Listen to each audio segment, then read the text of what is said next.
प्यारे साथियों नमस्कार।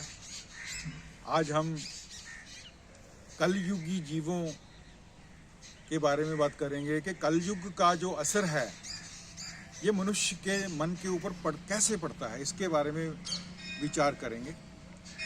हमारी जो भारत की जो परंपरा रही है अध्यात्म की, उसमें 4 युगों का आता है वर्णन: सतयुग, त्रेता, द्वापर और कलयुग।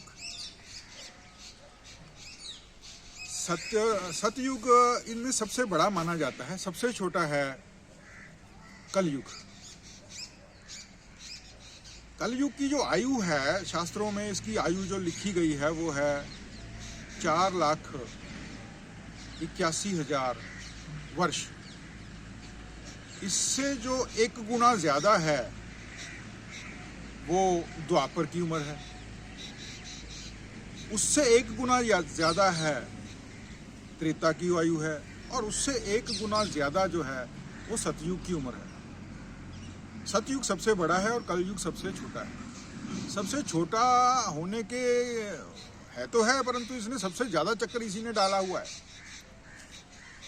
तो आज हम बात करेंगे कि मनुष्य के मन के ऊपर सतयुग का कलयुग का प्रभाव कैसे पड़ता है। इसमें एक स्टोरी आती है। जब महाभारत युद्ध के बाद पांडवों ने सत्ता हासिल कर ली थी भगवान कृष्ण जी के आशीर्वाद से, उनके संग के होने के साथ, तो उस समय कलयुग एक स्विचिंग फेस आता है अपना द्वापर से कलयुग का। एक स्विचिंग फेस आता है, स्विच करता है द्वापर कलयुग में। तो भगवान कृष्ण को ये आभास हो गया था कि कलयुग अभी आ रहा है। तो कलयुग आ रहा है तो उन्होंने पांडवों से इसके बारे में बात की कि देखो भाई, ऐसे है कि कलयुग का आगमन अभी होने वाला है, तो ये तो बड़ा खतरनाक है, ये तो सारा धर्म भ्रष्ट कर देगा, ये धर्म को तो नाश कर देगा ये, ठीक है जी। जो पुण्य कर्म है, जो अपना दया भाव है मनुष्यों में, वो खत्म हो जाएगी, स्वार्थ प्रधान हो जाएगा और हिंसा बढ़ जाएगी, मन का चैन खत्म हो जाएगा, तो ये बड़ा गड़बड़ करेगा। उन्होंने पांडवों से इसके बारे में बात की कि ऐसा समय आने वाला है अभी। तो किसी किसान ने अपनी जमीन बेची दूसरे व्यक्ति को। जमीन तो उसने खरीद ली। जब वो पानी का बंदोबस्त करने के लिए, कुआं खोदने के लिए गड्ढा खोद रहा था, तो उसमें एक कलश, सोने की मुद्राओं से स्वर्ण मुद्राओं से भरा हुआ कलश उसमें से निकला। क्योंकि धर्म का बड़ा बोलबाला था, धर्म की तो बात ही नहीं थी उस समय। धर्म प्रधान था, दया प्रधान थी, बड़ा अच्छा युग चल रहा था, बड़ा अच्छा समय था। तो जिस व्यक्ति ने जमीन खरीदी थी वो सोने का कलश लेके उस किसान के पास चला गया जिससे उसने जमीन खरीदी थी कि भाई ये आपकी अपनी अमानत है, इसको संभालो, क्योंकि मैंने तो जमीन का सौदा किया था, ये कलश तो तुम्हारा है। क्योंकि कलश का सौदा तो मैंने किया नहीं था, जमीन का मैंने पैसे दिया है पैसा, तो जमीन मैंने ले ली, ये कलश तो तुम्हारा है, तुम ही इसके मालिक हो, तुम ही इसको रखो, ठीक है ना। तो जो किसान था जिसने जमीन बेची थी वो हाथ जोड़ के कहने लगा कि भाई अब जो चीज मैंने बेच दी उस पे मेरा कोई हक नहीं है। मेरी मानो तो चाहे सारा ही उसमें सोने के कलश निकला है सारी जमीन में, तो उसमें मेरा कोई अधिकार नहीं है। जो भी निकले वो अब तुम्हारा ही है, मैं तो इसको रखूंगा नहीं, इसको मैं नहीं रखूंगा, ये तुम्हारी अमानत है, तुम ही रखो। तो दोनों का आपस में तकरारबाजी होने लगी कि वो कहता तुम रखो, वो कहता तुम रखो, यानी उसको लेने के लिए कोई भी तैयार नहीं था। धर्म का इतना बोलबाला था वहां पे, इतना स्वर्णिम समय था वो, इतना अच्छा समय था वो। तो वो केस कचहरी में चला गया पांडवों की। भगवान कृष्ण भी वहां पे मौजूद थे। तो बड़ा उन्होंने ऐसा कहा, पांडवों अपने जो युधिष्ठिर हैं, बड़े पांडव सबसे बड़े भाई हैं, जिनको जो राजा थे उस समय, तो भगवान कृष्ण ने उनको एक सलाह दी कि ऐसा करो, इस केस को 2 महीने की तारीख दे दो, पेंडिंग रख लो इसको, क्योंकि हम देखना चाहते हैं कि कलयुग का प्रभाव मनुष्य के मन पे कैसे होता है। इस केस से वो साबित हो जाएगा।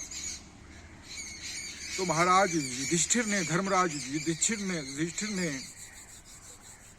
दोनों व्यक्तियों को तारीख दे दी कि भाई 2 महीने के बाद हम इसका फैसला सुनाएंगे, अभी हम इस पर कोई बात नहीं करेंगे।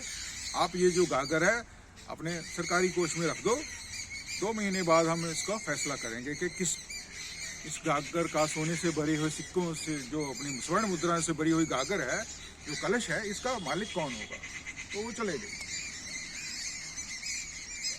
कुछ दिनों के बाद कलयुग का आगमन हो गया, लोगों की बुद्धियां पलट गई, लोगों के मन में स्वार्थ भाव आ गया, दया भावना कम होने लगी। तो करते करते वो कलयुग का आगमन हो चुका था और तारीख का वो समय जो दिया था 2 महीने का, वो आ गया। तो कहने लगे भाई अब बताओ, अब अपनी अपनी बात बताओ। वो जो किसान था जिसने जमीन बेची थी, वो कहता कि धर्मराज महाराज जी, इस स्वर्ण मुद्राओं से भरी हुए कलश पे तो मेरा ही हक है, क्योंकि मैंने तो जमीन बेची थी, कलश का तो मैंने सौदा नहीं किया, कलश मुझे ही मिलना चाहिए। तो जो खरीदार था वो कहते रहा कि नहीं भी मैंने तो पूरा अपने डील कर दी थी, अब जो निकलेगा मेरा ही है। यानी वो बिल्कुल ही बात उल्टी हो गई। पहले कोई उसको लेना नहीं चाहता था, सभी इनकार कर रहे थे, मैं नहीं लूंगा। वो बाद में दोनों हक जताने लग गए कि मुझे मिलनी चाहिए, वो सोना मुझे मिलना चाहिए। खरीदार कहने लगा मुझे मिलना चाहिए, दोनों आपस में झगड़ा होने लगा। तो भगवान कृष्ण ने कहा युधिष्ठिर अपने धर्मराज से कि देखिए धर्मराज जी, अभी ये कलयुग का प्रभाव देखिए मनुष्य के मन पे कैसा होता है। पहले 2 महीने पहले तो कोई लेने को तैयार नहीं था, अब ये दोनों कह रहे हैं कि मुझे मिलना चाहिए। ये है कलयुग का असर मनुष्य के बुद्धियों पर। मनुष्य स्वार्थ, हिंसा, दया भावना से रहित, आपाधापी मचा होना, ये सब लक्षण जो हैं ये कलयुग के लक्षण हैं। ये ठीक नहीं है समय, इसको मनुष्य ठीक कर सकते हैं। मनुष्य अगर चाहे तो अपना इसको सही भी कर सकता है, इसको ठीक किया जा सकता है। तो हम मनुष्य हैं, तो हम मिलजुल के इससे अगर चाहें तो पृथ्वी पे हम सत्य को ला सकते हैं। कोई बड़ी बात नहीं है, अगर हम ठान लें कि लाना है तो ला सकते हैं, इसके प्रभाव को कम कर सकते हैं। तो आज की वीडियो में हम इतना ही बात करेंगे कि कलयुग का मनुष्यों के मन पे क्या प्रभाव पड़ता है। अभी आपने पूरी कहानी सुनी, तो इसी तरह की और वीडियो के साथ हम भविष्य में भी आते रहेंगे। इसी तरह की और जानकारियां आप हासिल करने के लिए चैनल को ज़्यादा से ज़्यादा सब्सक्राइब भी करते रहें, बेल का आइकॉन भी दबाते रहें। और इसी के साथ हम आपसे इजाज़त लेते हैं। तो धन्यवाद जी, राम राम जी, वाहिगुरु।